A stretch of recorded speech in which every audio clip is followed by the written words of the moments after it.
Welcome to The Funnel. My name is John Shea, and I'm president of Alignment Group. This is episode number 212 of The Funnel, Sales Manager's Role in Marketing Alignment. Before we get started, I wanted to remind you to head on over to alignment-group.com/The Funnel. Subscribe, and we will send you the show notes weekly. Okay, let's get started. Today's agenda, I'm going to tell you my story with marketing. Sales drives revenue, how to get started, and teamwork makes the dream work. Okay, so let's talk about my story. I worked at a company that was a pretty good size company. As a small to medium sized business goes, $40 million. And we did quite a bit of revenue in and around the city of Baltimore. And I managed there, and I was a VP of sales there. And I had a long series of conversations with one of my sales managers about sales and driving business, et cetera, et cetera. And then we got on the subject of marketing. And it was really the manager that made the key points that we didn't have a huge investment in marketing. We had an investment in advertising. We had a very strong brand name in the market because of the advertising, and not just your average standard advertising, very high quality television commercials, local television commercials. They weren't kind of the cheesy ones that you usually get on local TV. They were good. And they drove a lot of opportunities over the years. But as we moved into the mid-2000s, early to mid-2000s, it became apparent that the internet was pretty widespread and business was being conducted online. Email was becoming big at the time, and websites, et cetera, et cetera. And it just occurred to us that we need to build a marketing team, or the company needs to build a marketing team and invest in marketing. So off I went to a senior management retreat. We'd go away for these 2-day retreats and do some serious planning. We had quarterly meetings and then an annual retreat. So I was armed with everything I needed to talk about marketing. And I got to tell you, when I'm convinced of something, it's hard to get me off the topic, and I push pretty hard. So we spent a lot of hours talking about it, and we went back and forth, and I asked the questions. The television commercials were great in the 80s and 90s for the company. The phones would ring off the hook the day after a commercial aired. It just wasn't happening now. And we were growing and driving business, but I felt like we could do more with marketing, with a true marketing objective, goals, team, et cetera, et cetera. And that meeting went on for, hours. And we discussed a number of things, but I pushed really hard for the marketing. Long story short, on that one, my boss looked at me and said, "You want it, you own it. Fine, you go hire a marketing manager." So we laid out a job description, and I did some research on pricing, what a marketing manager would get in terms of salary and et cetera. And put a small plan together. It wasn't anything great because I really didn't know a lot about marketing other than the fact that I needed it. So I set out to find a marketing manager, and I spoke to a number of people that I knew, asked if they knew anybody, and kind of went through the whole interview process, and I was just getting ready to pull the trigger on somebody when my buddy Bill, who's one of the managers there, came to me and said, "Hey, I've got somebody you should interview." They came to me through a friend. I don't know. I'm at the end here, blah, blah, blah, blah. Long story short again, I interviewed and hired my former partner, Lindsay Kelly, who's now at Prospect Builder, as our first marketing manager. And I will tell you that it was a great experience. First of all, VP of sales responsible for marketing is very different than what most people see. And I think it's a great move. Now, marketing managers will tell you that they should be on equal standing with a VP of sales, or maybe there should be a VP of marketing. But I will tell you that putting it under a single umbrella, making it the responsibility of a VP of sales, changes the whole dynamic. So I will say that helped. So I hired a marketing manager, and she came into the office, and I had a very long learning curve. And one of the things that I wanted to really focus on was my understanding of marketing. I didn't want to pretend to know everything. So I deferred to Lindsay quite a bit in terms of what was needed. And of course, first thing is refresh of the website, good content, getting a hold of all of the content that's sporadic and disparate throughout the company. Everything from stuff that's printed in on the shelves that sales reps made there themselves and handed out. It was pretty bad. But I had a difficult time bringing the two sides together, sales and marketing. I brought Lindsay into the fold, brought her to a couple of meetings, and she's very, very smart, very bright, very good at her job, and very outgoing and strong. She's very strong in her position and her thoughts, and that came out. And some sales reps, well, they took offense to that. Well, they don't know, you don't know anything about sales, you don't blah, blah, blah, and it went back and forth. So finally, one of the things that I did was I put a stop to that, and Lindsay and I put a plan together, and we began to slowly integrate sales and marketing. And one of the ways that I did that, I thought this was interesting, now in hindsight, was I moved her into an office on the administrative side of the building. So she was all the way on the other side of the building, and basically there was two big wings of the building, and sales was on one wing and admin was on the other, and we had a sort of a warehouse and a service area connected to the sales wing. But you had to walk a fair distance to get to that other wing. And I did that on purpose. I wanted to give her some breathing room and some space to kind of operate and do her job without being under the scrutiny of salespeople. And over time, I slowly moved her closer to the sales bullpen through a series of offices till eventually she was literally sitting. Her office was sitting outside the sales bullpen. So imagine a big square bullpen with all the salespeople and offices ringing that bullpen. She was in one of those offices facing the sales area. And the reason I did that over time was I wanted to integrate her into the sales fold. So there are a couple of takeaways from this. One, it's my job. It was my job because I was her boss, but my job as the VP of sales to bring marketing and sales together. It was my job to have no quarter. In other words, sales reps weren't going to run over her and she wasn't going to run over them. We were going to have a meeting of the minds. There were things that Lindsay was good at. There was things the sales managers and salespeople were good at. We're going to bring the two sides together. We're going to hash that out. We had meeting after meeting after meeting, pretty regular cadence with the managers, a pretty regular cadence with the reps. We combed her into the onboarding process for messaging. She did a great job training reps. Whenever we launched something new or brought something to the table, Lindsay spent a lot of time with the reps so they could understand it. She would go into the field and make sales calls. So, my story is a little bit different than most. I have extensive experience in working with a marketing department and bringing success to the table through a very talented person that I trusted and supported. And that was my role, was to support her in her efforts. And the outcome was fabulous. And the outcome really worked to our advantage. So what does that mean for you? Well, the truth of the matter is sales drives revenue. That's not going to change. We in the sales department drive revenue. There is no chicken or egg on this, but we need help. We need help driving that revenue. And I talked about this in podcasts before.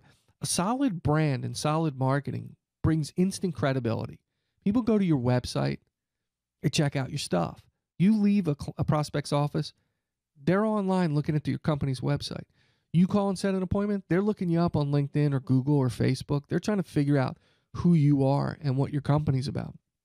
And if you have really good stuff and a really good reputation and they're reading all these great things about you, that's going to make your job easier as a sales rep. If you're messaging properly and you're using the tools that marketing puts in front of you, that's even better. We need sales to help us with top of the funnel and, just as importantly, middle of the funnel. A good marketing department does both. pours them into the funnel, and then nurtures them right down to the middle and hands them off to you. So make no mistake about it. A good marketing department and good alignment helps. Now, if you're not on the same page and you're not having the same conversation, you got problems on your hands. So one of the things I hear from sales reps all the time, and I hear from managers, the leads suck. I don't know what you're expecting. So one of the first things you have to do is figure that out. But alignment comes from a deep understanding of how we do our jobs. So let me explain that a little differently. It comes from a deep understanding of walking in somebody else's shoes. Understanding the marketing perspective will bring tremendous value to you as a sales rep. So when I walked in Lindsay's shoes and I looked at the world through her lens, I understood where she was coming from. And I understood the value of the message and the value marketing can bring to the table. But her success wasn't alone. There was a lot of feedback from sales reps, sales managers, and me to help her understand what we need and how we need it so she could build it. Alignment comes from working together. And why do I say in the beginning of this podcast, sales managers, it's your responsibility? Because I believe that. Or your role. I think I was going to say it was your responsibility. Your role is in the sales management side is to take control of that relationship. It's not the other way around. In most organizations, sales are the big sticks. They're the ones driving the revenue. They control outcome. And not in a negative way, but in a way that puts you in a leadership position. So you need to help marketing be successful instead of making them your adversary. So I'm going to tell you, it's hard. So how do you get started? I'm going to tell you why it's hard. Because people have a negative attitude towards sales. Some of it's an earned reputation. Okay? Look at all the sales movies out there, from Glengarry Glen Ross to Tin Men. There's a ton of them. Used Cars, Boiler Room, The Wolf of Wall Street. They make sales look like pigs. I'm not saying we are, but we have a bad rap. Some of it's justified, some of it's not, because The Wolf of Wall Street's sort of based on a true story, and there was a guy like that. So, but those are the ones that get the highlights. The really good reps that do their job professional with integrity, they don't make movies about that. So you're walking into a situation where marketing people have a very bad attitude. They don't really trust you or like you, and they don't even know you. I've been to HubSpot's inbound. It's all marketing people. And you sit in some of the sales breakout sessions and people don't know who you are. And the things they say about salespeople, it's amazing. Now, are we going to sit and throw rocks at them? No. The idea is that sales brings an olive branch to the process. Sales management, sales leadership needs to set the tone there. You need to reach out to the marketing leadership team. Increase your knowledge and understanding. Walk in their shoes. Ask them how you can help them with their job. Why? Because field knowledge is important to them to get it right. And if the company's spending lots of money, a huge budget on marketing and website and leads, why wouldn't you want to help them get better at doing that? Depending on your sales reps to do that is not a good thing. It starts with management. It starts with you meeting with marketing. What can I do? How can I help you? Where can I bridge the gap here? And then, everybody talks about KPIs and an agreement between sales and marketing on how you're going to do stuff and processes. Yes, that's all important. But it doesn't really start until somebody reaches out and says, how can I help you? I need to understand how this stuff works. And they'll get real excited. And in some cases, be condescending. It's okay. They just need to get to know you, and you need to get to know them. Then you start bridging the gap between your salespeople. That's how you get started. Once you do that, then you jump into teamwork makes the dream work. I say that to my kids all the time. There's a few of my sayings. Be the ball Danny from Caddyshack. And teamwork makes the dream work. Because it does. Working together. Helping other people, them helping you. So how do you do that? Starts with meetings. You start with the management meetings, lay out some plans and some opportunities, and start slowly combing marketing into your meetings, or bringing salespeople in for their opinions and getting feedback from marketing, maybe scheduling some ride-alongs. It's not a bad idea. You don't just throw a marketing manager in your meeting and let them get eaten alive by your sales team. You set it up. You start by building a few relationships in the room. You make them comfortable. You hold your reps accountable for how they treat that person in a professional way. You go over what the marketing person is going to talk about in the sales meeting. You give some advice on approach, but don't tell them how to deliver their message. Let them help you deliver the message. Make them a part of your social events. One of the things that I was adamant about was the sales trip. You know, you earn the trip for selling stuff. Well, marketing was a big part of the revenue that was driven to us. And we created some KPIs for marketing. And we asked Lindsay to come along on the trip with us, because she was just as big a part of that team. Now, some people might have a problem with that, and I get that. It's sales, it's earned, it's sold, and admin and accounting is going to be, well, you figure that out. But in our case, it was worth it. It worked. What's wrong with, we used to do these events with sales reps, all kinds of fun stuff. Like you do a bowling night or something like that, a ropes course, whatever. Invite marketing along. Make them part of the team. Social events are the best way to get that teamwork thing going. Provide recognition to them for a job well done. So if you sell something based on a lead that came in, yes, your sales rep was the person that sold it. Yes, they engage with the client. Yes, they're very good at what they do. But that lead came in through the website. Why not thank the marketing? Hey, I got this. I sold it. Thank you so much. This was a great lead. Let me tell you why it was a great lead. Recognize the effort. Celebrate their effort. I firmly believe it starts with sales, not with marketing. That in most organizations that I work with, the sales VP and on down, they're the big sticks in the room. They bring all the revenue in, they sell everything, and there's a few in there that nothing happens unless they decide it happens. Well, let's grow up and look at that marketing department as an opportunity to help us sell more. And as a manager, as a VP of sales, it is your job to figure out how to make that work for your team and how to integrate and comb that into what you do on a daily basis. Thank you for subscribing to The Funnel, alignment-group.com/The Funnel. Facebook, Twitter, @ShayJohnR. Facebook, Alignment Group. We're on LinkedIn. Check me out there. Send me an email, jshay@alignment-group.com. Of course, you can go to the website, all kinds of goodies there, including the guide. Check out that guide. It's awesome. Basically breaks it down by grouping. So if you want to see all my content on hiring salespeople, bang, it's right there. You can just click the link, read the blog, or click the link and listen to the podcast. A lot easier than doing searches. And believe me, I cover it all. I cover it all.